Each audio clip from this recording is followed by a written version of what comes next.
Fala, teens! Sejam bem-vindos, né? Infelizmente hoje ocorreu um problema com a live, a gente não conseguiu transmitir no YouTube, né? Mas a gente disponibilizou a mensagem do nosso querido pastor Dan, mas eu tenho certeza que é uma grande palavra. Deus vai falar muito através da vida dele com você, né? Nesses tempos que a gente está vivendo, trazendo uma palavra mesmo de esperança, né?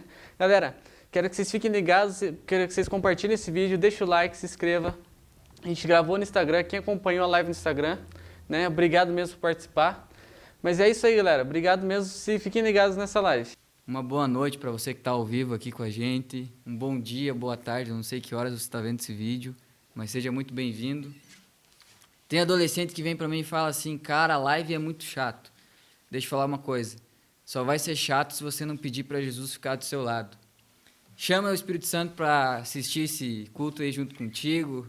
Chama o Espírito Santo para ouvir essa pregação. Chama Jesus para ficar do seu lado. E eu tenho certeza que Deus vai falar contigo, eu tenho certeza que Deus vai mover aí onde você estiver, amém? Quero convidar você a cantar, ser livre neste momento e vamos juntos adorar o Senhor, amém?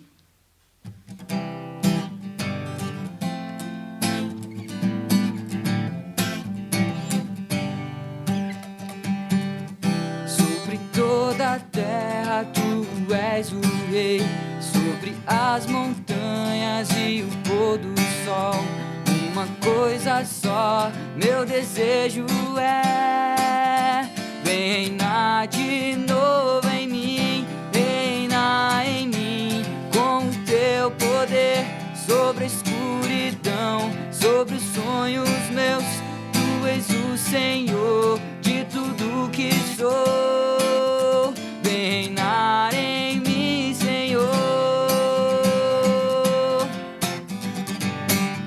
Sobre o meu pensar, tudo que eu falar, faz-me refletir a beleza que há em ti. Tu és para mim mais que tudo aqui. Vem reinar em mim, Senhor, reina em mim, com o seu poder, sobre a escuridão, sobre os sonhos meus, tu és o Senhor de tudo que sou. Vem reinar em mim, Senhor, reina em mim, com o seu poder, sobre a escuridão, sobre os sonhos meus, tu és o Senhor de tudo que sou. Vem reinar em mim, Senhor, vem reinar em mim, Senhor, vem reinar em mim, Senhor.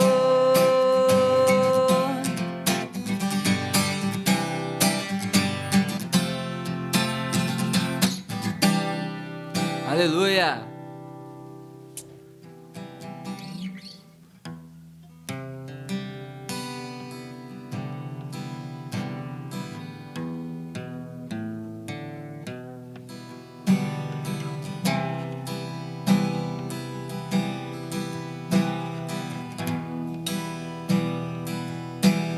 De quem é esse amor que me rasga por inteiro? De quem é esse amor que afasta todo temor? De quem é esse amor que me escolheu primeiro? De quem é esse amor que me mostra quem eu sou? Seu nome é Jesus,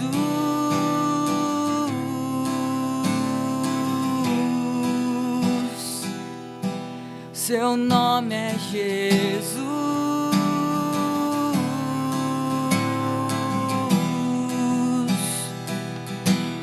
De quem é esse amor que me rasga por inteiro? De quem é esse amor que afasta todo temor? De quem é esse amor que me escolheu primeiro? De quem é esse amor quem eu sou. Seu nome é Jesus.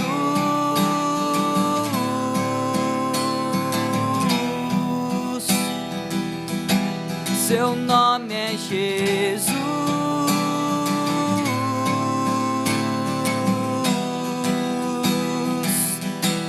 Seu nome é Jesus.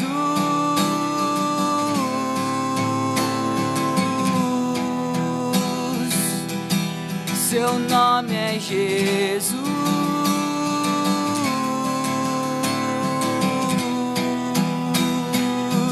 Ele morreu como um cordeiro, ressuscitou como um leão. A morte não te segurou e ele vivo está. Ele morreu como um cordeiro, ressuscitou como um leão. Para sempre eu cantarei, tu és rei neste lugar.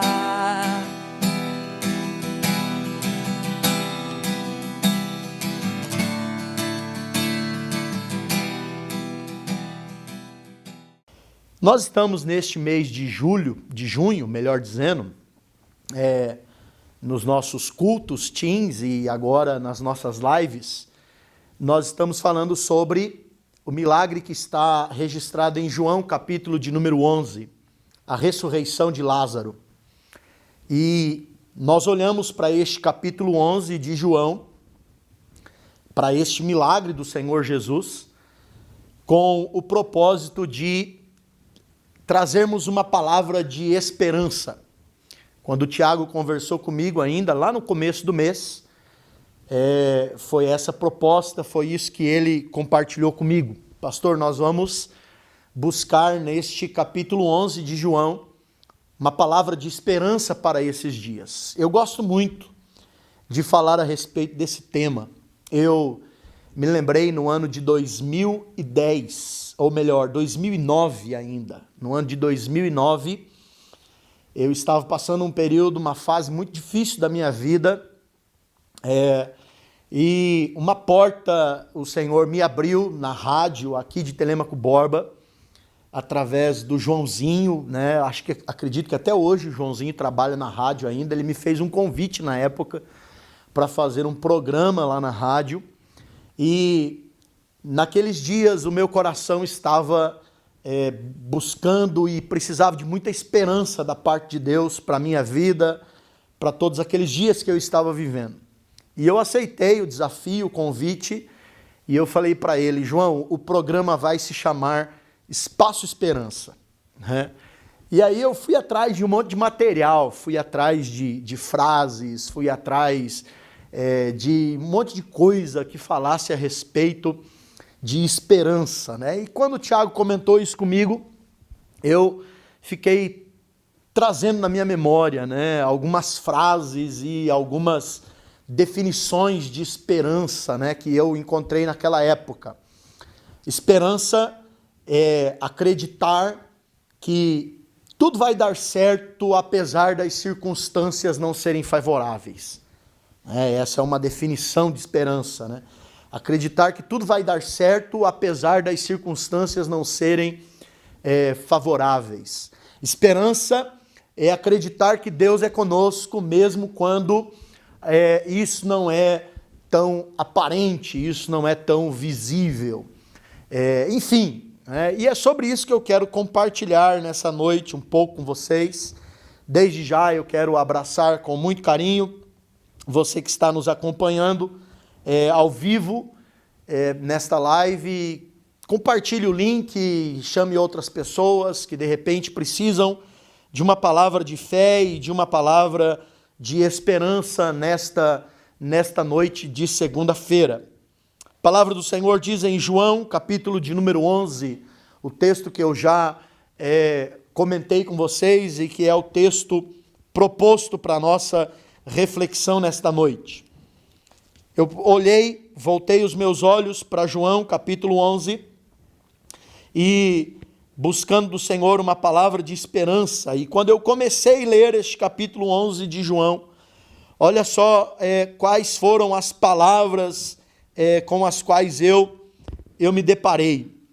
Diz assim: havia um homem, versículo 1 de João 11, havia um homem chamado Lázaro, ele era de Betânia, do povoado de Maria e de sua irmã Marta.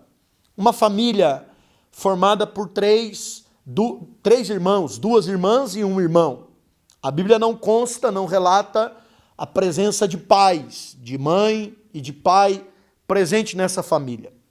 Era uma família formada por 3 irmãos, como já disse, e a presença paterna ou materna não é mencionada. Mas eram 3 irmãos que tinham um bom relacionamento, viviam como uma família e que eram amados por Jesus e que amavam o Senhor Jesus. Diz a Bíblia que aconteceu que Lázaro, o homem, o irmão, ficou doente. E Maria, sua irmã, era a mesma que derramara perfume sobre o Senhor e lhe enxugara os pés com os cabelos. Diz o versículo de número 3. Então as irmãs de Lázaro mandaram dizer a Jesus: Senhor, aquele a quem tu amas está doente. Quando eu cheguei nesse versículo 3, eu não consegui avançar, não consegui ir adiante. Todo o capítulo 11 de João vai falar deste milagre que veio acontecer. Lázaro, ele é mencionado aqui no versículo 3, doente, enfermo. Nós vamos ver mais adiante que essa enfermidade, ela se agrava, ela se complica e vira um óbito. Lázaro vem a morrer. Lázaro acaba sendo sepultado pelas suas irmãs. Então Jesus chega na aldeia de Betânia e opera ali um dos grandes milagres realizados no ministério de Jesus, que é a ressurreição de Lázaro. Diz a Bíblia, nessa narrativa, que depois de 4 dias que ele havia sido sepultado, Jesus vai até o túmulo onde o haviam deixado e, numa palavra de ordem, numa palavra de autoridade, chama, dizendo: Lázaro, vem para fora. E a Bíblia diz que ele ressuscita e volta à vida. Porém, eu quero chamar a sua atenção nesta noite de hoje para o versículo de número 3. Então, as irmãs de Lázaro mandaram dizer a Jesus: Senhor, aquele a quem amas está doente. Quero trazer algumas palavras de esperança para o meu e para o teu coração, baseadas neste versículo 3 de João, capítulo de número 11. Eu acho interessante porque assim que Lázaro enferma, imediatamente a Bíblia diz que as irmãs de Lázaro chamam um mensageiro, alguém, e a Bíblia não menciona quem seja, e mandam o seguinte recado para Jesus. Mandam a seguinte palavra para Jesus: aquele a quem tu amas está enfermo. Eu acho tremenda essas, vou chamar de orações, porque um comunicado como este, levado até Jesus, não deixa de ser uma oração que elas encomendaram até o Senhor Jesus. Eu acho fantástica essas orações sucintas, essas orações breves, com pouquíssimas palavras, porém de uma profundidade incrível. E quanta palavra e quanta esperança nós temos neste versículo 3 de João, capítulo de número 11. Senhor, aquele a quem tu amas. A esperança de Marta e de Maria não está no amor que ela ou que elas, nem no amor que Lázaro tinha para com Jesus. Elas não dizem assim: aquele que te ama, ou lembra-te de que a nossa casa te ama. Elas mandam dizer a Jesus o seguinte: Senhor, aquele a quem tu amas. aquele a quem tu amas. A oração delas não está fundamentada no fato de Lázaro amar Jesus, embora isso fosse uma verdade. Mas a oração delas e a fonte de esperança brota no coração delas pelo fato de Lázaro ser amado por Jesus. Eu acho isso uma coisa muito fantástica e muito maravilhosa para a nossa vida nesta noite de hoje, queridos. Porque a maior fonte de esperança para o meu e para o seu coração não é o fato de que o meu e o seu coração ame a Jesus. Isso é muito importante. Se você é alguém que ama Jesus, se o seu coração ama Jesus, isso muito alegra o meu coração e eu fico muito feliz com isso. Mas a maior fonte de esperança para mim e para a sua vida é o fato de termos a certeza e de sabermos que Jesus nos ama. Até mesmo porque alguém como eu amar Jesus não é nada tão espantoso. Amar Jesus é a coisa mais fantástica que tem na vida. Amar Jesus é a coisa mais fascinante que alguém pode fazer na sua vida. É muito bom amar Jesus. Jesus é uma pessoa incrível, Jesus é um homem especial. Jesus é alguém fantástico, que basta os princípios de alguém conhecê-lo, já passa a amá-lo. Porém, o que me encanta aqui é que elas não dizem assim, aquele que te ama está enfermo. Elas dizem assim, aquele que tu amas. E é isso que me encanta, o fato não de eu amar Jesus, alguém imperfeito amando alguém perfeito, mas sim o fato de alguém perfeito amar alguém imperfeito. O fato de alguém majestoso amar alguém tão pequeno, alguém tão simples, alguém tão minúsculo, no meio de todo um universo. E é nisso que o coração de Marta e de Maria, naqueles dias que uma doença, a Bíblia não fala qual, mas uma doença com uma certa gravidade, tanto que levou Lázaro a óbito, naquele momento, naqueles dias, elas se lembram e elas dizem assim, nós temos uma esperança, o nosso irmão é amado por Jesus, nossa casa é amada por Jesus, nós somos amados pelo Senhor Jesus. É isso que descansa o nosso coração, é nisso que descansa a nossa esperança.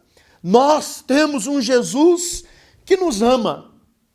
Quando eu falo isso para você, eu me lembro de algo ocorrido no século passado, e um teólogo chamado Karl Barth, um dos grandes teólogos do século passado, e conta a história que ele é um teólogo alemão, conta a história que ele saiu da Alemanha e foi até uma faculdade de teologia na América, nos Estados Unidos, para dar uma aula.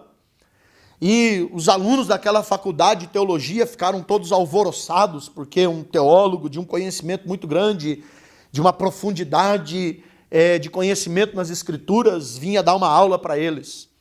Karl Barth. E quando Karl Barth chegou, reuniram-se aqueles alunos daquela faculdade para ter aquela aula com ele.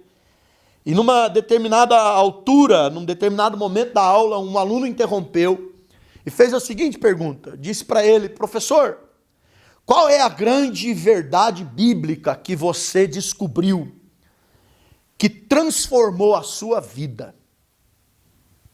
O silêncio se instalou na sala. Karl Barth parou por alguns instantes, pensou por alguns minutos. Os alunos ficaram todos numa expectativa, pensando que ele iria abrir a sua Bíblia, buscar um texto complexo das Escrituras, trazer ali uma explanação a respeito daquele texto. Karl Barth, depois de um certo silêncio, olhou para os alunos e disse, a verdade mais profunda que eu descobri, que transformou a minha vida e transforma até hoje, é que Deus me ama e nada pode mudar isso. Deus me ama e nada pode mudar isso. Essa é a maior verdade das Escrituras Sagradas. Esta é a maior palavra de esperança que um coração possa ouvir ou possa receber, seja em qualquer dia, em qualquer circunstância, em qualquer situação que ele esteja passando ou esteja vivendo. Esta é a maior fonte de esperança que alguém possa ter jorrando sobre a sua vida. Deus me ama e nada pode mudar isso. Eu sou um amado de Deus. Você que me ouve, você que me assiste nesta noite, neste momento, não sei quando esta palavra vai chegar até você. Você é uma amada do Senhor. Você é um amado pelo Senhor Jesus. Agora, o texto diz o seguinte, que elas mandaram dizer a Jesus o seguinte: Senhor, aquele a quem tu amas está doente. Parece que existe uma singela contradição nesta palavra. Como assim, pastor? Eu vou explicar para você. Não parece que o texto ficaria melhor assim? Senhor, aquele a quem tu amas está prosperando. Senhor, aquele a quem tu amas está gozando de plena saúde. Não ficaria melhor assim? Porque parece que fica um tanto quanto que contraditório dizer aquele que tu amas está doente. A gente parece que não consegue linkar uma coisa com a outra. Alguém que é amado por Jesus está sendo afligido por uma doença. Alguém que Jesus diz que ama está sendo afligido por uma dor. Alguém que sabe que ama Jesus e que é amado por Ele, está sendo atingido de cheio por um mal, por uma doença, por uma enfermidade. Esse é o maior ladrão de esperança que existe. Essa é a maior ladra, esse pensamento é o maior ladrão de esperança que possa existir. É alguém no dia da sua dor ou da sua angústia e da sua dificuldade pensar que o amor de Jesus se extinguiu. Pensar que o amor de Jesus evaporou-se. Pensar que o amor de Jesus não era tão amor assim. O texto diz, o texto nos aponta dizendo, Senhor, aquele que tu amas está enfermo.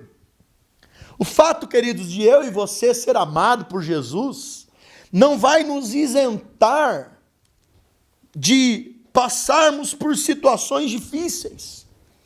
O fato de sermos amados por Jesus não vai nos blindar das dificuldades da vida. Não pense assim. Isso suga a esperança pensar desse jeito. Isso rouba a esperança ao invés de alimentá-la. Embora sendo amado por Jesus, Lázaro está enfermo. Embora fosse amado por Jesus, Lázaro está doente. Embora fosse amado por Jesus, Lázaro está numa cama. Lázaro está padecendo debaixo de uma terrível enfermidade. Mas isso não altera nem muda o amor de Jesus. Pelo contrário, embora elas vejam o irmão enfermo, elas dizem, isso não mudou o que ele sente por nós. Ele ainda é amado por Jesus, Jesus ainda o ama e ele ainda ama Jesus. Não é porque uma enfermidade chegou, não é porque um mal o abateu, não é porque uma dificuldade surgiu que o amor de Jesus se extinguiu.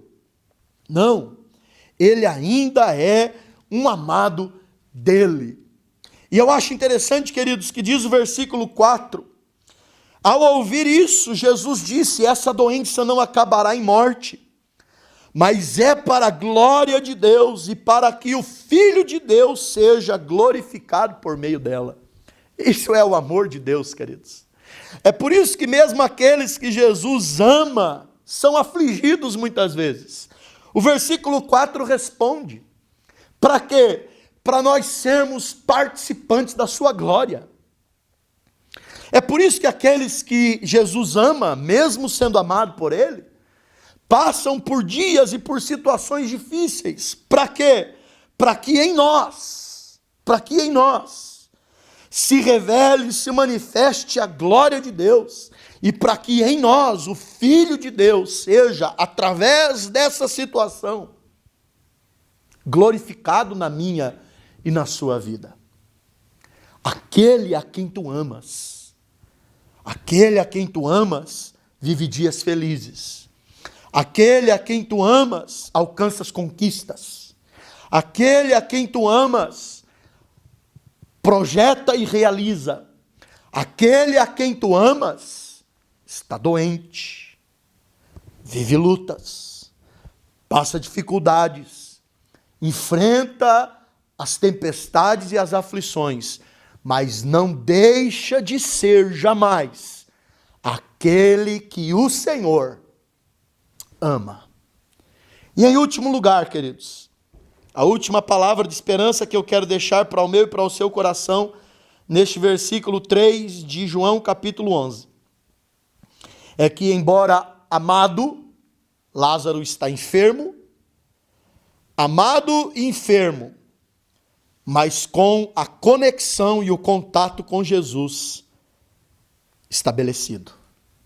Porque o texto diz assim: então mandaram as irmãs de Lázaro dizer a Jesus. Aquela enfermidade, por mais grave que fosse, por mais dolorosa que fosse, por mais terrível que fosse, não rompeu a conexão e o contato que eles tinham com Jesus. Aquela situação, por mais embaraçosa que fosse, um amado enfermo, um amado dele padecendo debaixo de uma enfermidade, dores terríveis, mas isso não rompeu o contato e a conexão. Meu querido, minha querida, não deixe que nada, jamais, na sua vida, não permita que nada, jamais, corte, rompa o contato e a conexão com o Senhor Jesus. Embora amado, enfermo, mas a conexão estabelecida, o contato estabelecido. Logo aquele mal apareceu, aquela doença se instalou. Elas lembraram-se: nós temos alguém que precisa saber disso. Nós temos alguém que precisa ter conhecimento de que o nosso irmão está passando por isso. Nós temos alguém que precisa tomar conhecimento de que tudo isso está acontecendo conosco. Não rompa o contato, não desfaça a sua conexão, porque dias maus apareceram, porque dificuldades se apresentaram, porque dores se instalaram. Não. Um pastor chamado Charles Spurgeon, ele disse o seguinte: uma comprovação da grandeza da mente de Deus é que ele, enquanto governa os céus e a terra, não está tão ocupado com estes assuntos grandes, a ponto de se esquecer da mínima dor ou necessidade de qualquer um de seus filhos. Deus não se esqueceu de você. Por mais difícil que sejam os dias, mande um recado, por mais singelo que seja: Senhor, aquele que tu amas está em crise. Senhor, aquele que tu amas tem perguntas a fazer. Senhor, aquele que tu amas precisa de uma visita. Senhor, aquele que tu amas está doente. Senhor, aquele que tu amas está passando por dificuldades econômicas. Senhor, aquele que tu amas não está entendendo as circunstâncias. Aquele que tu amas quer que o Senhor saiba de como ele se encontra, porque nisso está a sua esperança e a sua certeza de que dias melhores virão sobre a sua vida. Pai, nós queremos glorificar e exaltar o Teu nome neste momento. Junto com esses irmãos, irmãs, junto com esses teens que estão nos acompanhando neste momento, todos quantos aqueles esta breve reflexão irá alcançar, Senhor, através das mídias sociais. Que esta palavra seja uma palavra de fé, seja uma palavra de esperança. Que esta palavra seja uma palavra de vitória. Que esta palavra fortaleça corações. Não é porque um mal apareceu que o amor se extinguiu. Não é porque uma dor se instalou que o amor evaporou. Não, Senhor. Teu amor não muda. Teu amor está acima de situações e circunstâncias que por ora nós possamos viver ou enfrentar. Teu amor por nós é inabalável. Teu amor por nós é imutável. Teu amor por nós, Senhor, é a nossa maior fonte de esperança. Pai, que os teus olhos e a tua mão se volte. Ouça o singelo, por mais singelo que seja, clamor e súplica deste coração, Senhor, e responda com todo o poder e graça dos céus, para a glória e o louvor do teu nome, em nome de Jesus. Amém e amém, Senhor.